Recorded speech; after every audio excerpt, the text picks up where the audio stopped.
dulu ada kisah saya. Perkenalkan, saya host hari ini bernama Angelica Octavia Bergimani.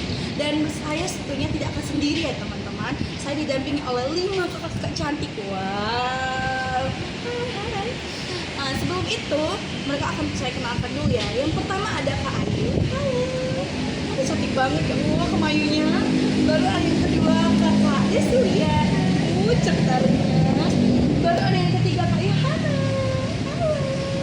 Baru ada yang keempat Kak Sipahaju.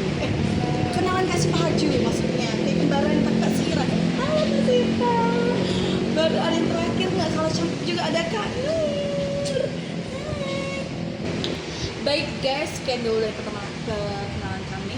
Hari ini kami mau ngobrol-ngobrol santai, tentunya dengan topik yang sangat menarik. Topik apa tuh ya? Topiknya hari ini adalah membahas tentang sistem informasi manajemen, tapi berkaitan dengan kehidupan sehari-hari. Seperti apa tuh ya? Seperti belanja online dan e-commerce. Nah, tentunya para Gen Z ini pasti juaranya ini belanja-belanja online sama e-commerce kan. Oke, pantengin terus podcast kami. Baik. Hari ini aku mau nanya nih ke 5 kakak-kakak cantik ini. Menurut kalian ada nggak sih pengalaman kalian yang sangat mungkin sangat menyenangkan atau sangat menyedihkan mengenai e-commerce atau belanja online ini? Mungkin kita bisa wawancarai Kak Ayu duluan lah ya. Nah, kalau aku pernah sih, waktu itu pas banget tanggal kembar, aku tuh check out sepatu. Di situ tuh banyak banget diskonnya. Tapi mungkin itu yang bikin jadi antriannya tuh lama. Tapi aku salut sih sama sistem trackingnya. Jadi aku tuh bisa mantau paket aku udah sampai mana. Jujur itu tuh ngurangin banget rasa khawatir untuk takut ketipu dan sebagainya. Jadi kita lebih tahu kayak ini udah sampai mana nih estimasinya gitu kan. Jadi kita bisa juga kontak ya kan secara langsung kepada yang punya tokonya ya kan. Dan mungkin juga gara-gara itu juga banyak yang open PO ya guys ya. Tapi kan pasti barang tetap sampai.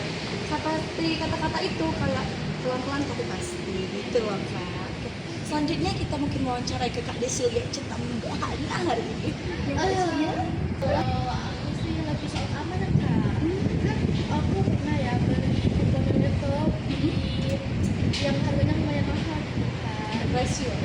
Awalnya kan aku takut gitu kan karena beli barang elektronik online itu kan kadang nggak risiko ya. Tapi ternyata e-commerce itu ada sistem rekening bersama atau diskon. Nah, jadi kayak pembeli itu, uang pembeli itu kayak ditahan dulu gitu sama sistem platformnya dan baru kayak uang itu dikirim ke penjualnya kalau barangnya udah tersedia dengan baik gitu kan. Menurut aku sih transaksinya jauh lebih aman sih, kayak aku jadi lebih percaya gitu kan buat belanja online gitu meskipun barangnya mahal kan. Ya apalagi kalau zaman sekarang itu kan banyak kali ya metode-metode penipuan gitu kan. Tapi dengan e-commerce sekarang ini lumayan cukup canggih lah ya. Apalagi kita yang bangsa yang orang pengen shopping tapi pengennya nggak keluar deh gitu ya kan. Apalagi kalau elektronik ini udah mahal bayarannya ya kan. Seperti lah Kak, ada harga di kualitas. Oke, selanjutnya kita akan wawancara kakak kita yang ketiga yang merah-merah membakar kayak saya gitu loh. Namanya Kak Yohana. Kalau aku beda lagi sih, aku lebih notice ke fitur rekomendasinya. Ngerasa e-commerce itu pro banget gak sih ada e-commerce? Bakar Pasti ya kalian pernah kayak gitu gak sih? Iya. Bener kan?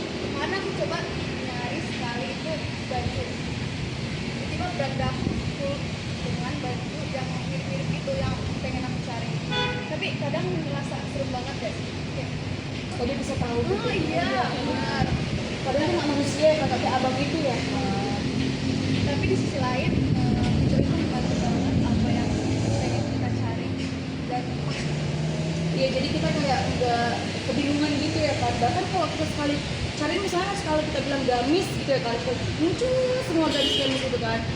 Dia lebih peka apa yang kita butuhkan. Nggak kayak abangnya tuh gitu loh, nggak peka gitu ya. Salah aja Ya kalau cowok, kayaknya cowok harus belajar ya sama e-commerce ya, tolong ya. Bagi baca online, untuk shop tuh. Oke, makasih ya. Selanjutnya ada Kak Sipa Haji tadi. Kak Sipa. Aku juga mau nambahin dikit nih. Sekarang kan lagi tren banget kan live shopping di aplikasi sosial media kayak TikTok, terutama buat produk beauty dan juga fashion. Itu ada gak sih kalian tiba-tiba lagi scroll enak-enaknya tiba-tiba muncul live live yang betul-betul kayak gitu.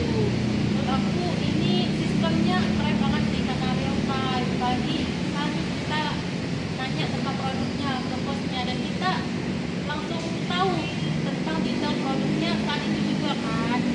Nah, Supaya dijelasin gitu kan. itu menurut aku benar-benar tingkatin engagement penting banget nih dengan sistem kayak gini. Iya, sekaligus juga kita meningkatkan loyalitas pelanggan kan. Karena kan dia nggak kayak kebingungan, malah kita bingung, kita bertanya gitu, dia tetap ngejelasin dengan sabar, dengan ngasih rekomendasi produk kita. Ya wajar dong, kita makin percaya gitu kan. Jadi kita yang bingung juga jadi yang bawa wawasan. Apalagi kan kalau perempuan ini kan apa nggak suka ngeracunin orang gitu ya kan. Soalnya produk-produk skincare itu kan apalagi kalau dijelasin kak ini bisa nih kalian jelasin seminggu gitu. Kadang tuh kita nanya chatnya kan, paling kak chat ini nih langsung dijelasin. Tanpa kita harus datang ke tempatnya gonggong bensin ya. Ini cocok banget. Betul tuh guys, makanya kalian ayo buruan belajar. Oke, selanjutnya ada kak ini. Setuju banget sama pendapat teman-teman di sini. Tapi jangan lupa guys, sistem informasi manajemen itu tidak mudah berkembang di desa lokal.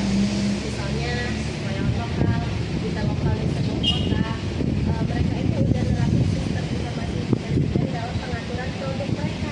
Jadi kalau kita nih misalnya datang ke store fisik, kita udah tahu nih barangnya dari mana karena udah tertata rapi. Jadi sistem informasi manajemen itu bukan untuk retail yang besar-besar aja gitu. Kecil-kecil juga seperti kayak brosur kecilan, mungkin ibu-ibu bude-bude yang bikin di jalan gitu ya kan. Jadi kita tuh jadi kayak tinggal milih, nggak bingung ini store-nya di mana, yang ikutin di mana. Nah sebenarnya guys, yang udah disampaikan oleh kakak-kakak kita yang cantik manja jadi hari ini itu sudah termasuk tentang inti dari sistem informasi manajemen, apalagi kak Yohana dan kak Syifa Haji tadi itu udah termasuk tentang pengelolaan datanya, gimana e-commerce-nya tadinya. Oke? Iya, jadi sebenarnya e-commerce itu bukan cuma tempat jual beli biasa, tapi udah didukung sama sistem informasi yang kompleks banget. Kelebihannya jelas di efisiensi waktu dan kemudahan transaksi. Tapi di balik kemudahan itu, tantangan terbesar buat manajemennya adalah gimana ngatur data konsumennya banyak banget itu supaya jadi strategi pemasaran yang tepat, kayak lewat strategi CRM digital. Nah, tapi ya sistem yang udah bagus-bagus banget juga tetap aja nih masih punya kekurangan. Misalnya kayak kita nih nggak teliti lihat deskripsi produk sama ulasan produk. Bisa aja tuh barang yang datang nggak sesuai sama ekspektasi kita. Jadi kita kan kayak terlalu berharap, akhirnya dijatuhkan oleh harapan kita tadi. Setuju. Kadang sistem informasi itu beda banget sama barang aslinya. Itu tuh biasanya penyebabnya karena adanya penjual yang kurang jujur dalam input data produknya sendiri. Padahal kalau dengan mereka jujur ngasih tahu kekurangan kelebihannya, kita tuh sebagai konsumen itu jadi tambah pengetahuan. Terus yang kedua kita tuh bisa membandingkan gitu kan, ini gimana gitu, apakah harga dan kualitasnya itu sesuai, apakah harganya dengan pelayanan sesuai. Kadang ada kok barang yang murah meskipun ya kualitasnya biasa-biasa aja, tapi karena tingkat pelayanan dan loyalitas suatu pemberi informasi dari toko tersebut jelas, itu buat kita itu jadi kayak ngerasa aman untuk beli barang itu ya kan. Sudah nggak terasa ya, kita udah berbincang panjang kali lebar kali tinggi kali berbincang lagi ya kan bersama kakak-kakak kita cantik muncul kita ini. Nah, jadi dapat kita simpulkan bahwa e-commerce ini sangat membantu untuk kehidupan kita sehari-hari, terkhususnya sih kaum Gen Z yang mager ini ya kan, yang mau simple gitu ya kan. Setuju, kita sebagai pengguna harus lebih cerdas lagi dalam memilih informasi dan juga toko-toko yang terpercaya. Bener-bener, karena apalagi di zaman yang serba digital ini tuh kayak kadang foto aja tuh bisa nggak sesuai gitu, apalagi video lagi kan karena kecanggihan AI juga ya kan. Oke, sekian dari saya sebagai host podcast To The Talk akan pamit undur diri. Semoga apa yang sudah kita dengarkan di podcast ini bisa nambah wawasan kita semua dan teman-teman di luar sana. Jangan lupa untuk like, subscribe, dan komen di bawah ini ya guys. Dadah. Bye-bye.